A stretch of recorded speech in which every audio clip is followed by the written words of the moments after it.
Bond పేపర్లు వంచారు. ఇది రాహుల్ గాంధీ మాట అన్నారు, మాట తప్పమన్నారు. 100 రోజులు నిండినా వాట్లకు బోనస్ లేదు, రుణమాఫీ లేదు, రైతు బంధు లేదు. ఇది కాంగ్రెస్ కు తప్పకుండా ఈ ఎన్నికల్లో ప్రజలు గుణపాఠం చెప్తారు. అందువల్ల మేము ఒకటే కోరుతున్నాం, కాంగ్రెస్ నాయకులారా, ఊకే చిల్లర మాటలు, బోగస్ మాటలు బంద్ పెట్టండి. వాట్లకు మక్కలకు బోనస్ ఇవ్వండి. ప్రజలకు ఇచ్చిన మాట నిలబెట్టుకోండి. ఎందుకంటే ఇవాళ మీరే చెప్పిండ్రు, మీ పరిపాలనకు ఈ ఎన్నికలు రెఫరెండం అన్నారు. అంటే రైతులు ఎందుకు ఓటేయాలి మీ ప్రభుత్వానికి? నువ్వే చెప్తున్నావు 100 రోజుల నా పాలనకు రెఫరెండం అన్నావు. అంటే మా రైతులు నువ్వు 2 లక్షల రుణమాఫీ ఎగ్గొట్టినందుకు, నువ్వు ఇస్తానన్న 15,000 రైతు బంధు ఇయ్యనందుకు, నువ్వు ఇస్తానన్న మక్కలకు వడ్లకు 500 బోనస్ ఇయ్యనందుకు, వ్యవసాయ కూలీలకు 12,000 కొట్టినందుకు, కౌలు రైతులకు 15,000 కొట్టినందుకు, రైతులకు 24 గంటల కరెంట్ ఇస్తానని ఇయ్యనందుకు నీకు మా రైతులు ఓటేయాలా అని నేను అడుగుతా ఉన్నా. రేపేమంటావు? అన్ని ఎగ్గొట్టినా నాకే వేసిందన్న వాళ్ళు రేపు. అందుకే ఇవాళ తెలంగాణ రైతులు, విజ్ఞులైన మా రైతులు, మా ప్రజలు ఇవాళ అన్ని విషయాలు అర్థం చేసుకున్నారు. తప్పకుండా ఈ పార్లమెంట్ ఎన్నికల్లో మీకు చురుకు పెడతారు. మేము ఈ దీక్ష ద్వారా తెలంగాణ వ్యాప్తంగా మా బీఆర్ఎస్ కార్యకర్తలు, రైతులు ఇవాళ తెలంగాణ రైతాంగం పక్షాన ఈ మొద్దు నిద్రపోతున్న ఈ మొండి ప్రభుత్వం కళ్ళు తెరిపించడం కోసమే ఈ దీక్ష చేస్తా ఉన్నాం. ఇప్పటికైనా మేల్కొనండి, రాజకీయాలు పక్కన పెట్టండి, రైతుల్ని ఆదుకోవడానికి ముందుకు రావాలని చెప్పి మేము డిమాండ్ చేస్తా ఉన్నాం.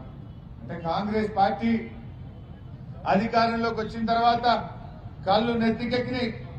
కోమటిరెడ్డి వెంకటరెడ్డి గారు రైతు బంధు పడలేదంటే ఎవరురా అన్నది చెప్పుతో కొట్టాడు. అంటే నిన్ను గెలిపించి నీ ప్రభుత్వాన్ని కుర్చీలో కూర్చోబెట్టే రైతు బంధు ఇవ్వలేదంటే చెప్పుతో కొట్టాటవా? నీతో చెప్పుతో కొట్టించుకోవడానికే నీ ఓట్లేసింది మా రైతులు. ఇదేనా నీ సంస్కారం? ఇదేనా నీ పద్ధతి? రైతుల పట్ల, దేశానికి అన్నం పెట్టే రైతు పట్ల నువ్వు మాట్లాడే భాష ఇదేనా అని చెప్పి ఈరోజు మేము అడుగుతా ఉన్నాం. శ్రీరాముచ్చట కేసీఆర్ ఉండగా కరెంట్ వస్తుంది ఎట్లా? ఇలా రాదెట్లా? కేసీఆర్ ఉండగా కాలువలలో నీళ్లు వాడతాయట్లా? కాంగ్రెస్ వాళ్ళు రాగానే పారేయట్లా? అంటే ఇవాళ ఏదో కాలు పెట్టిన యాళ్ళ అంటారు. కాంగ్రెస్ వాళ్ళు వచ్చిండ్రు, ఈ రాష్ట్రంలో కరువు వచ్చింది. ఇవాళ రైతుల పరిస్థితి ఆగమాగమైతున్నటువంటి పరిస్థితి ఇవాళ రాష్ట్రంలో మనం చూస్తా ఉన్నాం. కేసీఆర్ హయాంలో పంటలు పండుడు తప్ప ఎండుడు తెలియదు. కేసీఆర్ గారి హయాంలో పంటలు పండుడు తప్ప ఎండుడు తెలియదు. కాంగ్రెస్ వాళ్ళు వచ్చిండ్రు, పంటలు ఎండుడు మోపైంది. చివరికి రైతులు తమ సొంత పంట పొలాలను ఇలా నిప్పు పెట్టే పరిస్థితి వచ్చిందంటే ఇది కాంగ్రెస్ యొక్క దుర్మార్గపు పాలన వల్ల.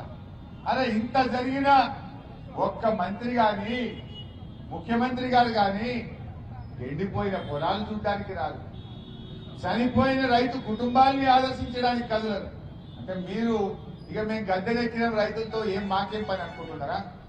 తప్పకుండా మీకు ఈ పార్లమెంట్ ఎన్నికల్లో తగిన మూల్యం చెల్లించుకోక తప్పదు.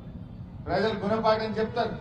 ఇంకేందో కొత్త మేనిఫెస్టో పెట్టారంటే ఇవాళ రాహుల్ గాంధీ గారు ఏం పెట్టారు?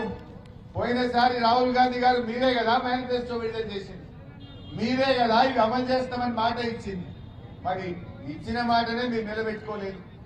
మాట తప్పిన మీరు మళ్ళీ ఈరోజు మేనిఫెస్టో పెట్టే నైతికత మీకు ఎక్కడి అని చెప్పి కూడా నేను అడుగుతా ఉన్నా. అందువల్ల రైతు సోదరులారా, ఈరోజు ధైర్యంగా ఉండండి. ఎవరు ఆత్మహత్యలు చేసుకోవద్దు. మీకోసం బీఆర్ఎస్ ప్రభుత్వ పార్టీ ఉన్నది, కేసీఆర్ గారు ఉన్నారు.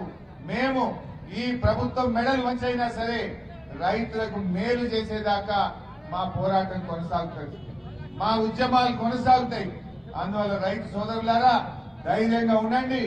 మీకు న్యాయం జరిగేదాకా కూడా బీఆర్ఎస్ పార్టీ మీ వెన్నంటి ఉంటది, మిమ్మల్ని కాపాడుకుంటది. ఎవరు అధైర్యపడొద్దని, ఆత్మహత్యలు చేసుకోవద్దని ఇవాళ రైతు సోదరులందరినీ కూడా మేము విజ్ఞప్తి చేస్తా ఉన్నాం. జై తెలంగాణ.